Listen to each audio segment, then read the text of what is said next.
Unless one is wealthy, there is no use in being a charming fellow. Romance is the privilege of the rich, not the profession of the unemployed. The poor should be practical and prosaic. It is better to have a permanent income than to be fascinating. These are the great truths of modern life which Huey Erskine never realized. Poor Huey. Intellectually, we must admit, he was not of much importance. He never said a brilliant or even an ill-natured thing in his life.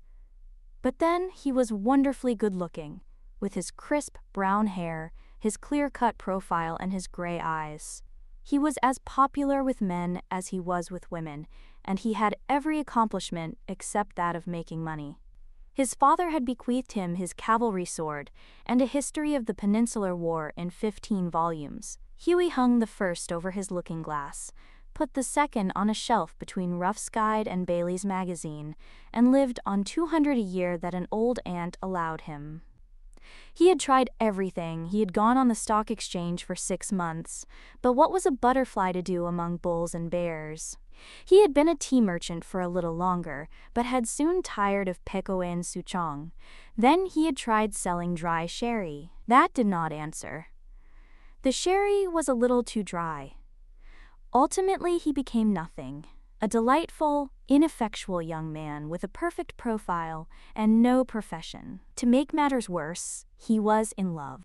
The girl he loved was Laura Merton, the daughter of a retired colonel who had lost his temper and his digestion in India and had never found either of them again. Laura adored him, and he was ready to kiss her shoestrings. They were the handsomest couple in London and had not a penny piece between them.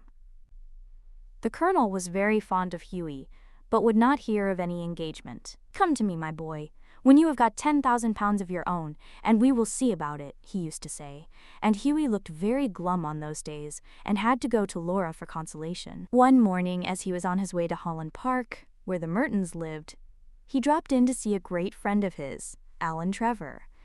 Trevor was a painter. Indeed, few people escape that nowadays. But he was also an artist, and artists are rather rare. Personally, he was a strange, rough fellow, with a freckled face and a red, ragged beard. However, when he took up the brush, he was a real master, and his pictures were eagerly sought after. He had been very much attracted by Huey at first, it must be acknowledged, entirely on account of his personal charm. "The only people a painter should know," he used to say, "are people who are bêtes and beautiful, people who are an artistic pleasure to look at and an intellectual repose to talk to. Men who are dandies and women who are darlings rule the world, at least they should do so." However, after he got to know Huey better, he liked him quite as much for his bright, buoyant spirits and his generous, reckless nature, and had given him the permanent entree to his studio. When Huey came in, he found Trevor putting the finishing touches to a wonderful life-size picture of a beggar man. The beggar himself was standing on a raised platform in a corner of the studio. He was a wizened old man, with a face like wrinkled parchment and a most piteous expression. Over his shoulders was flung a coarse brown cloak, all tears and tatters. His thick boots were patched and cobbled, and with one hand he leant on a rough stick, while with the other he held out his battered hat for alms. "What an amazing model," whispered Huey, as he shook hands with his friend. "An amazing model?" shouted Trevor at the top of his voice. "I should think so. Such beggars as he are not to be met with every day. A trouvaille mort cher, a living Velasquez. My stars, what an etching Rembrandt would have made of him." "Poor old chap," said Huey. "How miserable he looks. But I suppose to you painters his face is his fortune?" "Certainly," replied Trevor. "You don't want a beggar to look happy, do you?" "How much does a model get for sitting?" asked Huey, as he found himself a comfortable seat on a divan. "A shilling an hour." "And how much do you get for your picture, Alan?" "Oh, for this I get 2,000. "Pounds?" "Guineas. Painters, poets, and physicians always get guineas." "Well, I think the model should have a percentage," cried Huey, laughing. "They work quite as hard as you do." "Nonsense, nonsense! Why, look at the trouble of laying on the paint alone and standing all day long at one's easel. It's all very well, Huey, for you to talk, But I assure you that there are moments when art almost attains to the dignity of manual labor. But you mustn't chatter. I'm very busy. Smoke a cigarette and keep quiet. After some time, the servant came in and told Trevor that the frame maker wanted to speak to him. "Don't run away, Huey," he said as he went out. "I will be back in a moment." The old beggar man took advantage of Trevor's absence to rest for a moment on a wooden bench that was behind him. He looked so forlorn and wretched that Huey could not help pitying him, and felt in his pockets to see what money he had. All he could find was a sovereign and some coppers. "Poor old fellow," he thought to himself. "He wants it more than I do, but it means no hansoms for a fortnight." And he walked across the studio and slipped the sovereign into the beggar's hand. The old man started, and a faint smile flitted across his withered lips. "Thank you, sir," he said. "Thank you." Then Trevor arrived, and Huey took his leave, blushing a little at what he had done. He spent the day with Laura, got a charming scolding for his extravagance, and had to walk home. That night he strolled into the Palette Club about 11 o'clock and found Trevor sitting by himself in the smoking room drinking hock and seltzer. "Well, Alan, did you get the picture finished all right?" he said as he lit his cigarette. "Finished and framed, my boy," answered Trevor. "And by the by, you have made a conquest.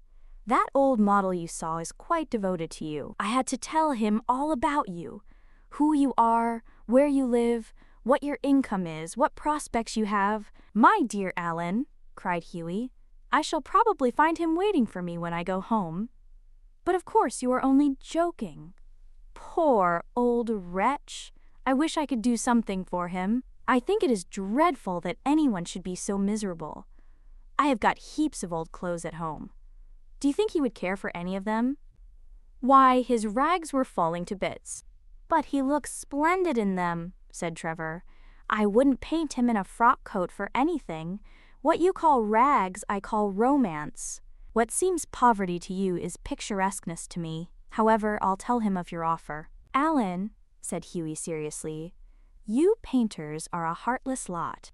"An artist's heart is his head," replied Trevor. "And besides, our business is to realize the world as we see it, not to reform it as we know it. A chacun son métier. And now tell me how Laura is." The old model was quite interested in her. "You don't mean to say you talked to him about her?" said Huey. "Certainly I did. He knows all about the relentless colonel, the lovely Laura, and the 10,000. "You told that old beggar all my private affairs?" cried Huey, looking very red and angry.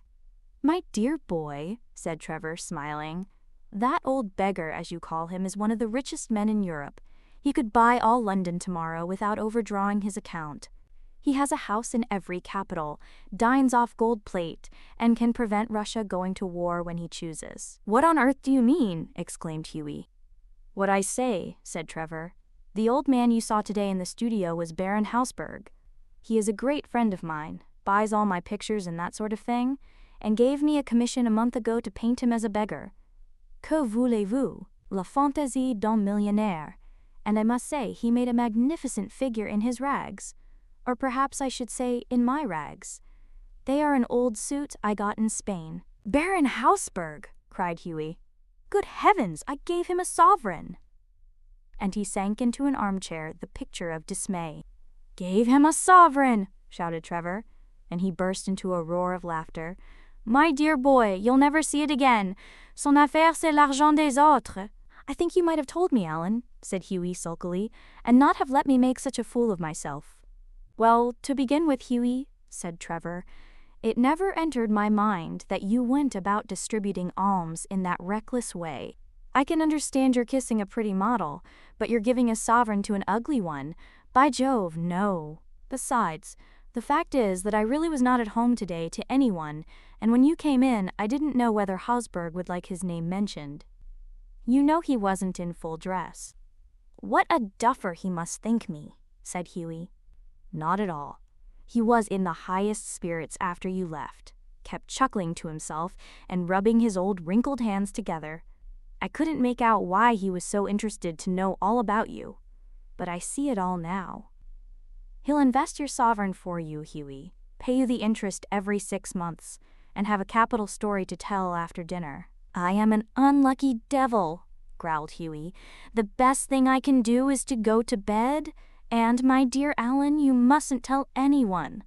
I shouldn't dare show my face in the Row. Nonsense! It reflects the highest credit on your philanthropic spirit, Hughie. And don't run away. Have another cigarette, and you can talk about Laura as much as you like. However, Hughie wouldn't stop, but walked home, feeling very unhappy and leaving Alan Trevor in fits of laughter. The next morning, as he was at breakfast, the servant brought him up a card on which was written, Monsieur Gustave Naudin, de la part de Monsieur le Baron Hausberg. I suppose he has come for an apology, said Hughie to himself, and he told the servant to show the visitor up. An old gentleman with gold spectacles and grey hair came into the room and said in a slight French accent, Have I the honor of addressing Monsieur Erskine? Hughie bowed. I have come from Baron Hausberg, he continued. The Baron. I beg, sir, that you will offer him my sincerest apologies, stammered Hughie. The Baron, said the old gentleman with a smile, has commissioned me to bring you this letter. And he extended a sealed envelope. On the outside was written, a wedding present to Hugh Erskine and Laura Merton from an old beggar, and inside was a check for 10,000. When they were married, Alan Trevor was the best man, and the Baron made a speech at the wedding breakfast. Millionaire models, remarked Alan, are rare enough, but by Jove, model millionaires are rarer still.